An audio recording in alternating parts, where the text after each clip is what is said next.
Welcome to EKTV. Today, a moderate magnitude earthquake was occurred in Italy.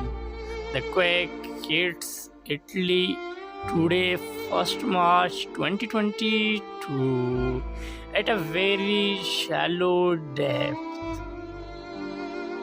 European Mediterranean Seismological Center is the first agency to report this quake, and German Research Center for Geosciences is the second agency to report this quake with the same magnitude.